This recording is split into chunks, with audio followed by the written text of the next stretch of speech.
Hey folks, welcome back to another review with yours truly, Sam Healey. Today we're taking a look at this little guy right here, Mystery of the Temples from Emperor S4 Games.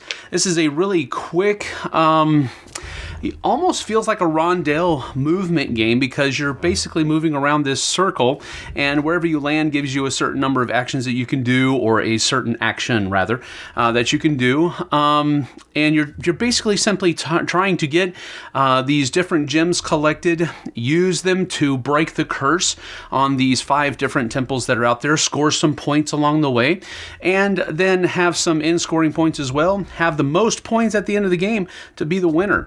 It's a pretty simple game. Let me get down to the table. I'll show you how it works, and then we'll come back for some final thoughts. Let's get to it.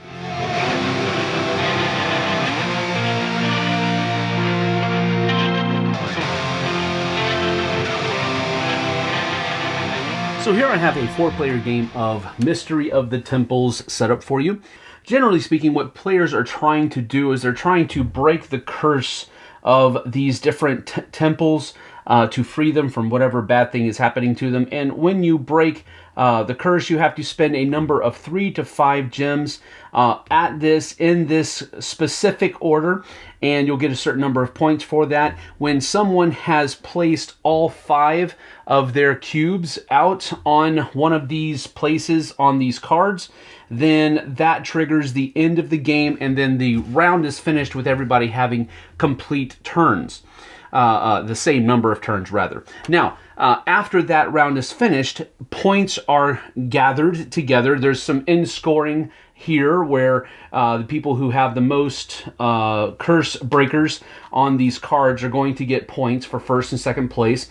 And then a number of runes that you'll have for different runes are going to score you more points as well. And then whoever has the most points on the scoreboard over here is the winner after those end scoring conditions are met. During your turn, you're going to basically do just a couple of things out of about basically 3 choices. The first thing you're going to do is move your curse breaker around the circle that's here, anywhere from 1 to 3 spaces. If you want to move more than 3 spaces, you have to pay a colorless gem for every one over 3 that you want to move. But you move 1 to 3 spaces, generally speaking, and you can choose to move on either the wilderness cards or the temple cards. So for example, if I'm here on this wilderness card and I choose to move on the temple cards, I can go up to 1, 2, 3 spaces like that.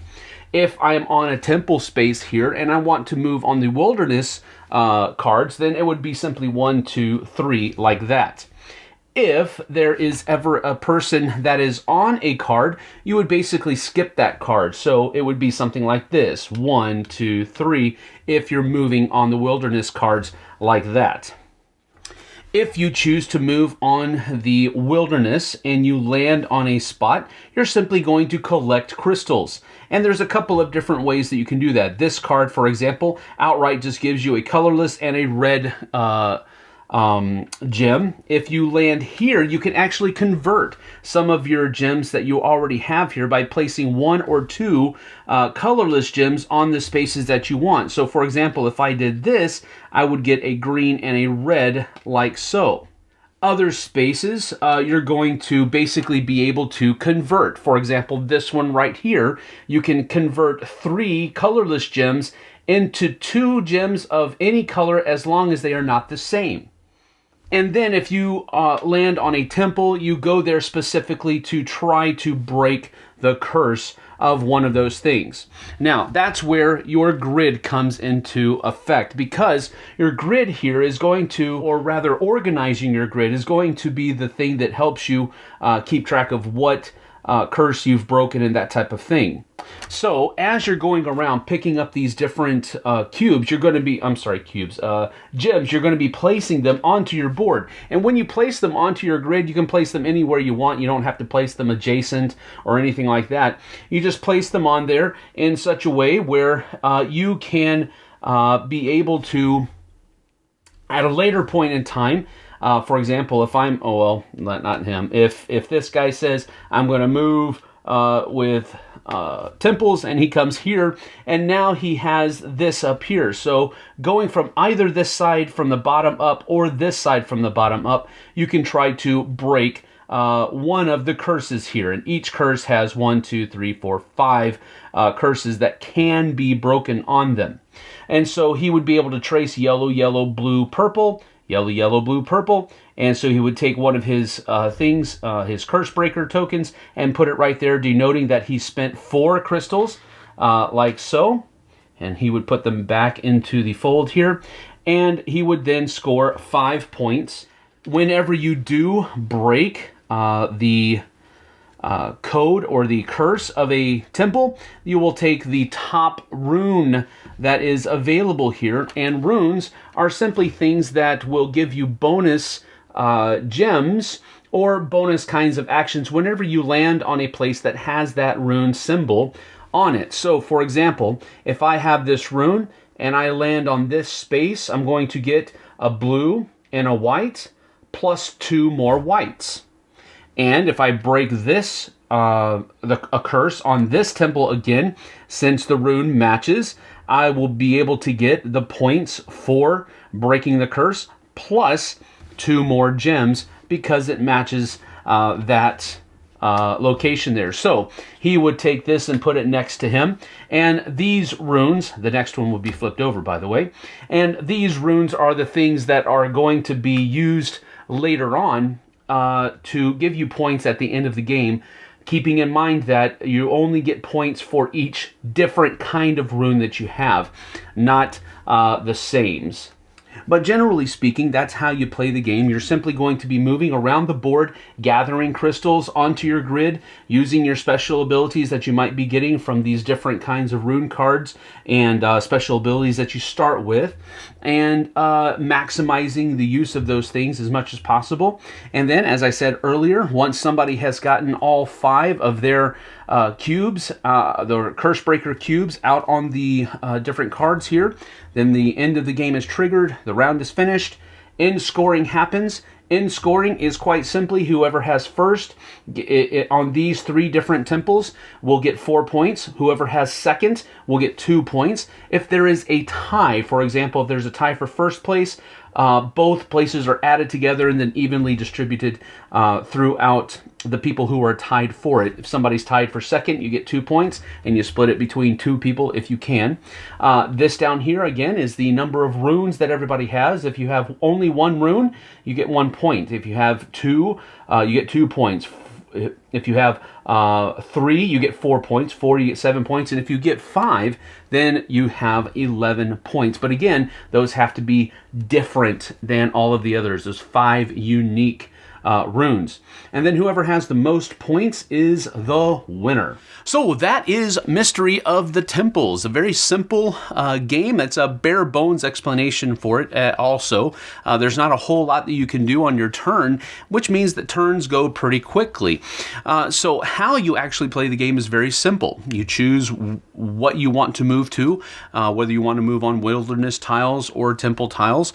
Move the allotted number of spaces that you would like to move, 1 to 3 or more if you want to expend some colorless tiles. Do the action. That's the end of your turn. It goes to the next person. And you're basically just trying to collect as many gems as you can in the right order and go and break those curses as quickly as possible, remembering that the first person to get all 5 of their cubes out on the board first is what's going to trigger the game. So the quicker you can do that before everybody else can, it's the better. As far as some pros and cons for the game, first of all, the first pro, this looks amazingly good on the board. I love the way that it's set up. It has a visual attraction to it that I really enjoy. The gems are very eye-catching, I guess you could say. They're very simple. They're a very almost, they're very, I guess you could call it inexpensive component, but they look so much better than cubes. And that is why I'm putting this as one of the pros, because this game could have easily used cubes, just regular old flat color wooden cubes, and it would have worked exactly the same. But the fact that they paid a little bit more attention to detail and used these plastic little cubey gem-looking things instead of cubes. I love that fact about the game. So it visually pops because the producers decided to pay a little bit more attention to detail rather than just simply cutting some corners here and there. So that's the first pro. It looks stunning on the board. The artwork is great. They've done a really good job there. The second thing that is really a pro, in my opinion, is the fact that it is a simply taught and simply played game. The difficulty, the complexity comes into how you're going to adjust and react to what everybody else is doing, because there are going to be times where you are not going to be able to go to a spot because somebody else is already there.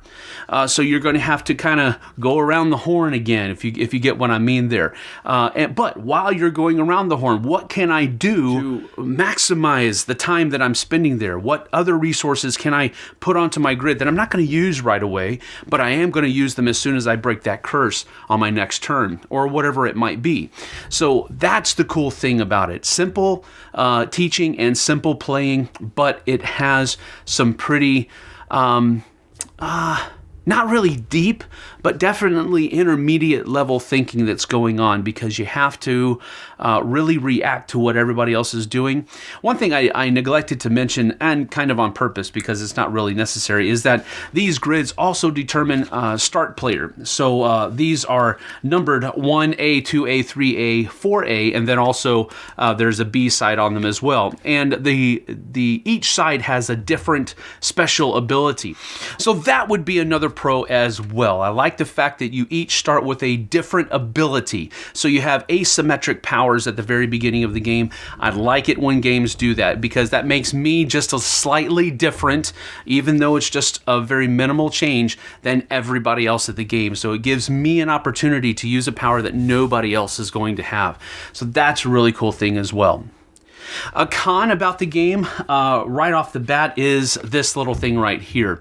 Now, I understand with the small nature of the game that having a board that has a track on it is probably not possible, but this thing came inside the box and it was part of the bottom of the box, which made moving this as a point tracker very cumbersome. And if it got knocked, those wooden cubes that were used are just sliding around everywhere, and you have to remember basically where you're going. So what I did was I cut it out of the bottom of the box, and now this is kind of just sitting off on the side of the board somewhere else. So that's a modification that I have, a physical modification that I had to make to the game in order to fit my preferences a little bit more. So that's going to fall, for me at least, under the con side. Another con, if I can say this, is that the rule book, while it was well written,